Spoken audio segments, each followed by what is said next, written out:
The story. As a woman of 29 years, my life took an unforeseen turn when I became entangled in a turbulent saga involving a break in, a jealous stepsister, and the looming possibility of legal action. These recent occurrences have left me stunned, prompting a need to dissect the chaotic series of events that culminated in this strange situation. In retrospect, my parents' once charming love tale started off resembling a cliched romantic comedy, but eventually evolved into a darker narrative akin to a horror film. Becoming parents at a young age, coupled with the stress of demanding careers, ultimately led them to divorce when I was barely in my 20s. Even after their split, my parents remained dedicated to preserving a cordial relationship, consistently showing each other respect. As I entered college, my mother found solace in the company of a man she deemed the love of her life, Carlos, who eventually became my stepfather. They chose to get married, and my mom excitedly informed me of the news. Although I wasn't particularly thrilled about my mother remarrying, I understood that it wasn't my role to disrupt her quest for happiness. I was introduced to Carlos and his daughter, Amelia, who was about to become my stepsister. From the beginning, it was clear that Amelia harbored some animosity toward me, though I couldn't fully grasp the reason behind her hostility. It's possible that her feelings stemmed from the loss of her own mother at a young age, leading her to see me as a distraction from her father's attention. Alternatively, she could have objected to her father marrying someone who already had a child. Every encounter with Amelia was colored by contempt and impoliteness, indicating her reluctance to embrace either me or my mother. Family gatherings turned into strained events, characterized by strained smiles and uncomfortable conversations. Amelia consistently expressed her dissatisfaction with the changing family dynamics, displaying her hostility on multiple occasions. Despite her animosity, Carlos and my mom worked diligently to alleviate tensions whenever they arose, striving to foster a peaceful family atmosphere. In my efforts to nurture a sisterly bond, I extended friendly gestures to Amelia. Yet, each effort was met with either her apathy or hurtful comments about my appearance and weight. Despite my attempts to bridge the gap, Amelia's bitterness persisted like a looming shadow. The pivotal day arrived when my mom and Carlos were ready to join in marriage. Choosing a simple wedding, they picked our backyard as the location, transformed into a makeshift venue with colorful decorations and a charming gazebo for the ceremony. Despite the celebratory mood, Amelia's contempt loomed over the occasion. I felt a mix of nerves and anticipation as I helped my mother with her wedding attire and makeup. As my mom walked down the aisle, Amelia couldn't conceal a faint frown, betraying her true sentiments. During the vows, I observed her rolling her eyes and letting out audible sighs, indicating her disdain for the entire event. Other attendees began to take note of her disapproval of the marriage, and as the festivities moved to the reception area, decorated with homemade ornaments and a buffet of beloved dishes, Amelia's pessimistic demeanor persisted. While others danced and reveled in the celebration, she appeared intent on spoiling the mood. Sarcasm tainted her toasts, contributing to an uneasy atmosphere, and even in conversations, she replied with curt one-word responses, unmistakably showcasing her disapproval. As the evening progressed, Amelia's conduct worsened. She voiced her dissatisfaction with the music, disparaged the decorations, and declined to participate in family photos. It seemed she was determined to express her displeasure, seemingly unaware that her behavior was overshadowing what should have been a joyous day for the family. Despite my increasing frustration, my mother counseled me to stay composed, speculating that Amelia might be grappling with emotions surrounding her father's remarriage. She advocated for giving her room and time to work through these feelings, holding on to the belief that Amelia would eventually reconcile. While my bond with Carlos remained steady, the strain with Amelia only grew stronger as the years passed. Whenever I returned home from college during breaks, I faced Amelia's persistent teasing regarding my perceived lack of friends and criticisms of my fashion sense. My stepfather, Carlos, would intervene, reprimanding her and demanding an apology. This cycle of strain and obligatory apologies became a regular occurrence during those visits. Family gatherings became challenging, with Amelia subtly eroding my confidence through veiled remarks. She openly mocked my successes, diminishing my grades and achievements. Whenever I tried to stand up for myself, she would portray me as the aggressor, painting herself as the victim. It was a continual source of annoyance.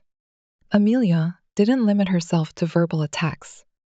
She resorted to spreading gossip about me to relatives, fabricating stories to tarnish my reputation for no apparent reason. Despite my complaints to Carlos, her behavior continued unabated. In an effort to distance myself from the pervasive negativity created by Amelia, I opted to spend more holidays at my dad's residence rather than at my mom and Carlos's house.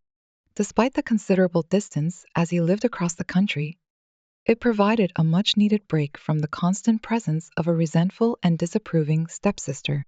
Despite my mother's sincere efforts to persuade me to spend holidays with her, I couldn't bring myself to reveal the relentless bullying I experienced from Amelia.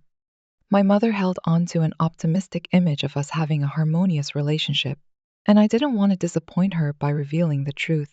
Holidays spent at my dad's place became a refuge from the negativity at my mom's home. There, I could relax without being judged by Amelia or subjected to her hostile stares.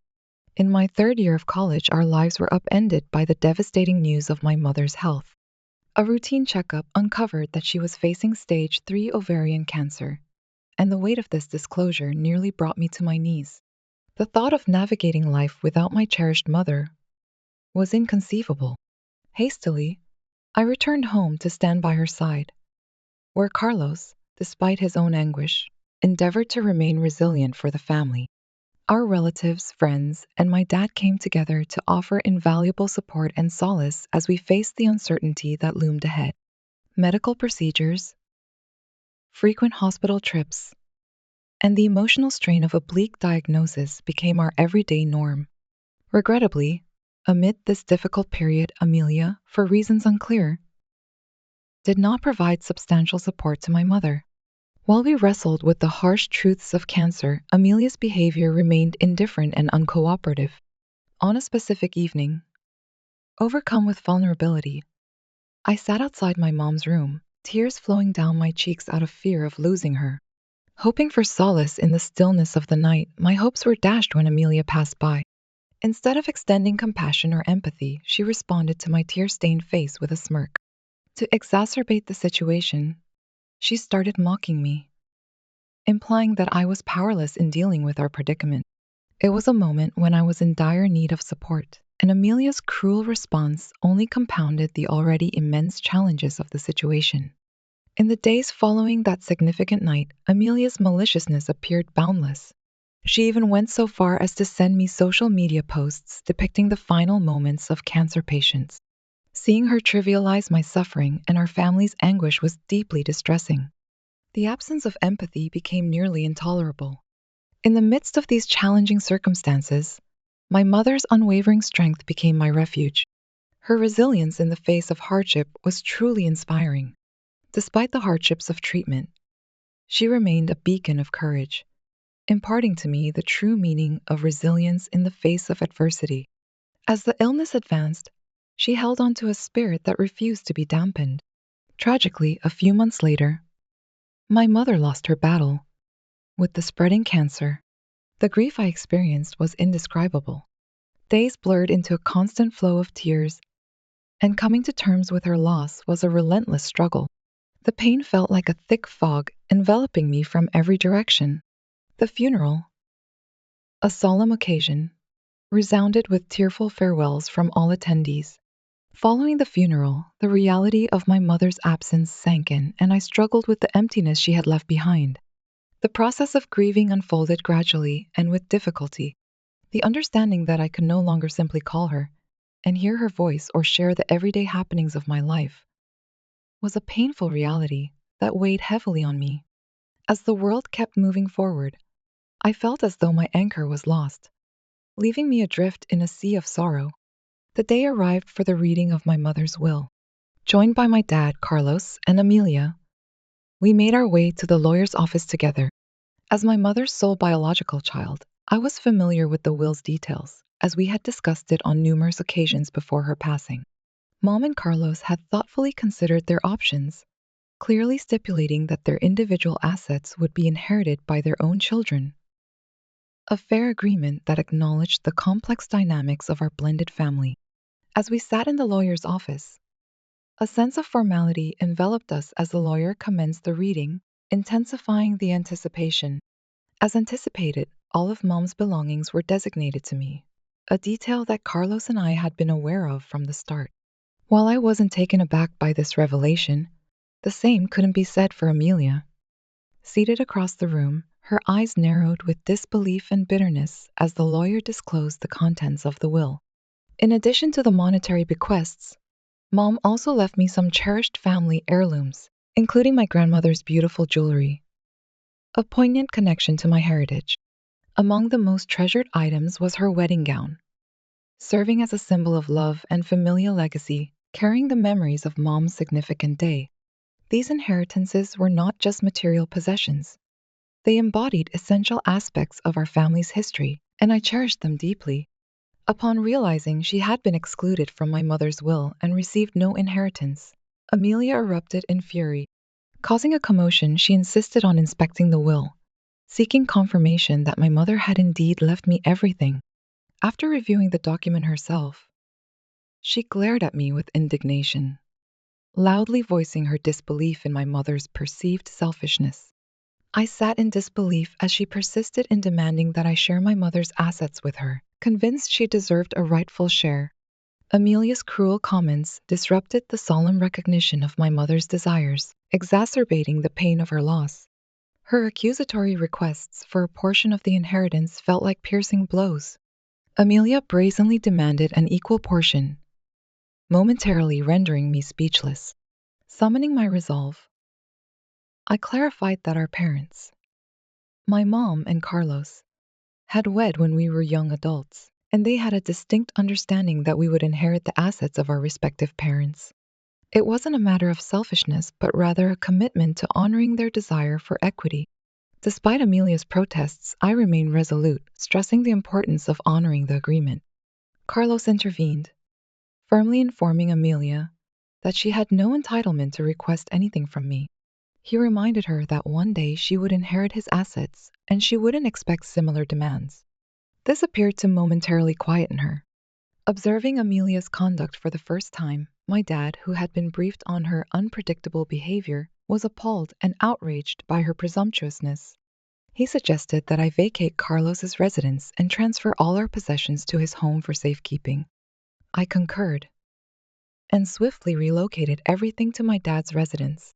Despite the situation, Carlos, genuinely saddened by my departure, consistently treated me with respect and affection, a sharp contrast to Amelia's actions. Despite the difficulties, he remained attentive, regularly checking in on me to ensure my well-being. After graduating from college and landing a job, I navigated life's challenges with the encouragement of my dad and the lasting legacy of my resilient mother. Fast forwarding to the moment when I had accumulated enough savings to live autonomously, the inheritance from my mother, while not vast, provided enough for me to establish my own residence. My dad visited, overflowing with pride at my accomplishment.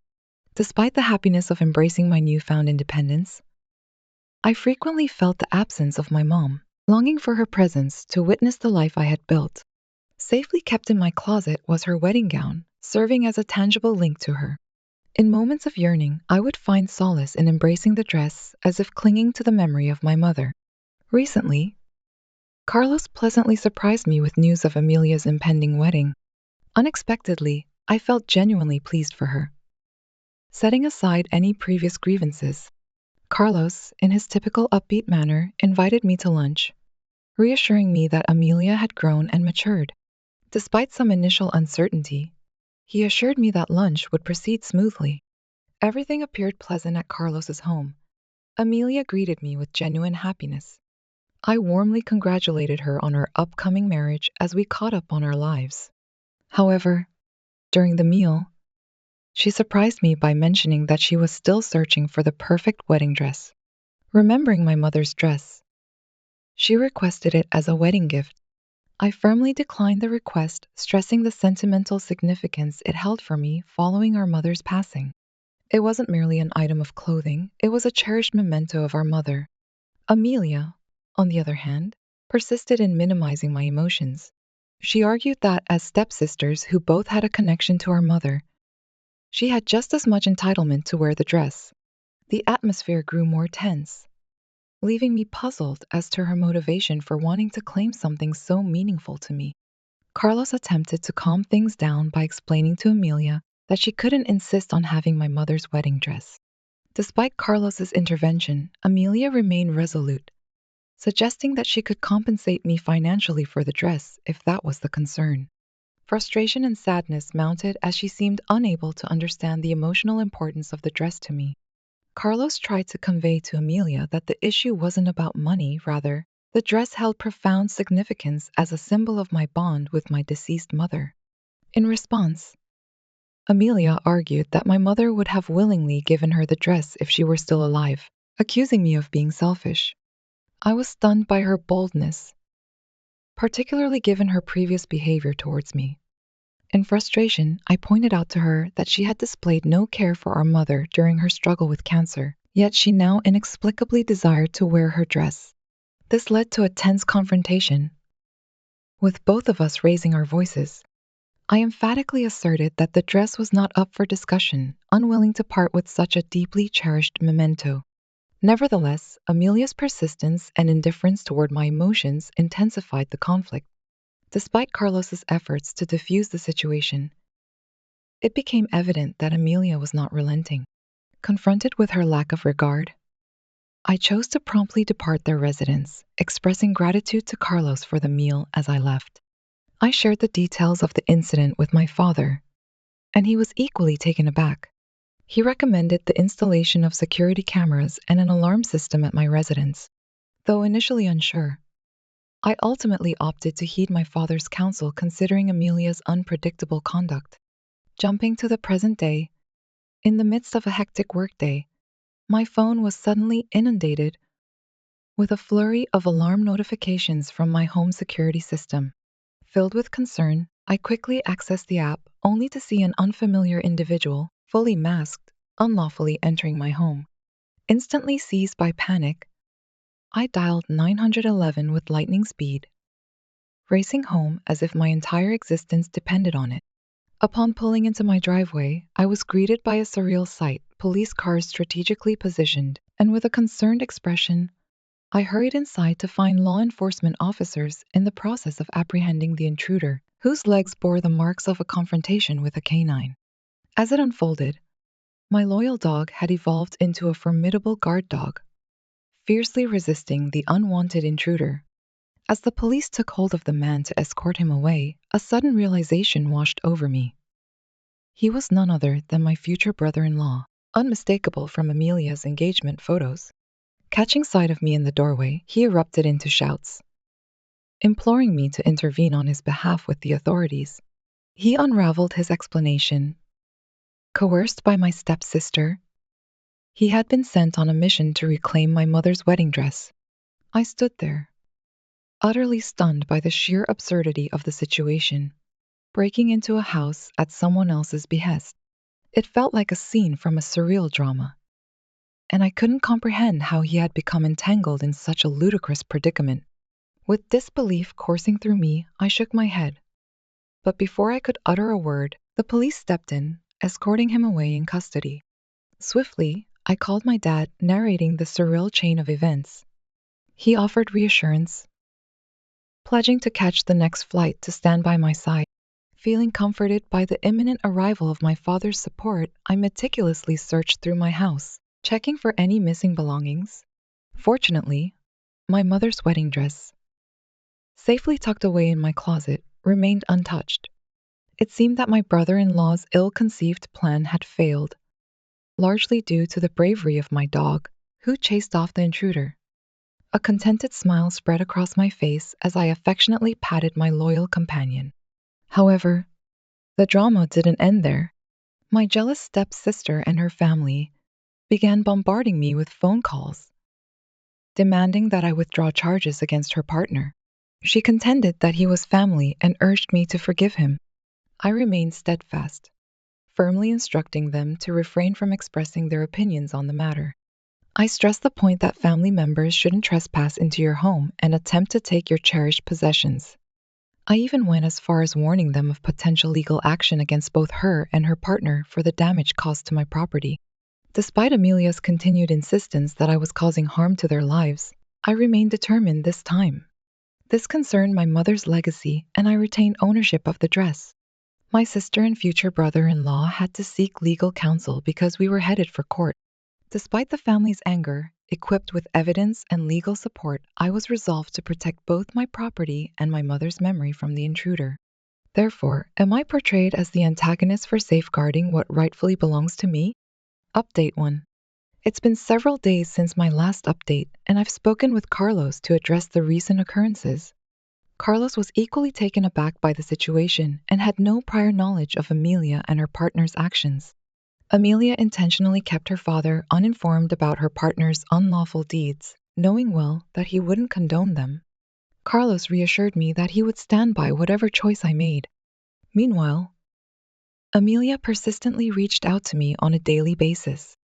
However, upon realizing that I wasn't yielding to her demands, she started offering apologies, a significant departure from her usual behavior of never apologizing. It appears that witnessing her partner's arrest finally made her comprehend the gravity of their actions. She pleaded for leniency, requested me to withdraw the charges, and vowed not to bother me further. Yet, considering her past behavior of intimidation, I couldn't rely on her assurances. I made it clear that I would continue with the legal action and that we would soon confront each other in small claims court. My father and I have sought the assistance of a legal counsel to handle this matter. As for the pressure exerted by Amelia's family to drop the charges, I took a firm stance. I distributed a mass email containing a video clip captured by my security camera, clearly depicting my brother-in-law's unauthorized entry into my residence. I couldn't allow Amelia to manipulate the narrative with her relatives. Following the email, a few of her relatives contacted me, extending apologies. Unaware of the truth, the evidence from my security camera enlightened them. It was comforting to witness that at least some of them grasped the true nature of the situation and recognized the wrongdoing of the intrusion. Update 2.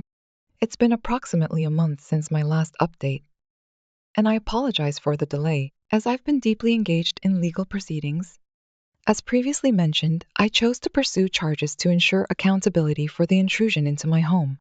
The legal process unfolded, and thankfully, it concluded with a favorable outcome in my favor. I received restitution for the damages incurred to my property as a result of the break-in. As the verdict was announced, I briefly observed my stepsister's expression. It was clear that she was profoundly distressed, finally confronting the repercussions of her actions. Her companion was charged with burglary, leading to a 3-month imprisonment as nothing was taken from my residence. My attorney didn't halt there. They also obtained a restraining order against my stepsister and her partner. This precautionary action is essential to safeguard my well-being and prevent any future disruptions to my life. Throughout this entire situation, my father has remained steadfast by my side, providing consistent support. Although he harbors concerns about the potential for Amelia to make another effort, I struggle to echo the same apprehension, especially considering that she has been served with a restraining order and fined $1,000. The legal repercussions seem to have served as a deterrent, effectively preventing any further endeavors on her part to stir up trouble. Update 3. It's been 6 months since my previous update, and life has moved forward. Fortunately, the turmoil that once consumed my days is now a distant memory.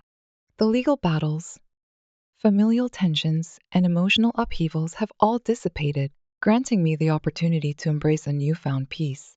Following the court proceedings, Amelia and her partner have maintained their distance, courtesy of the restraining order, which effectively protected me from any potential disturbances they could have caused.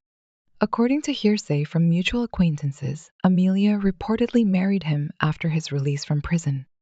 Honestly, it feels appropriate for them, considering the turbulent history of their relationship. contemplating the tumultuous journey of recent months. I've come to understand the significance of resilience and advocating for what is just. The legal struggles weren't solely about seeking justice for myself, but also about upholding the values and memories cherished by my mother. I am currently in a calmer and more stable stage of life.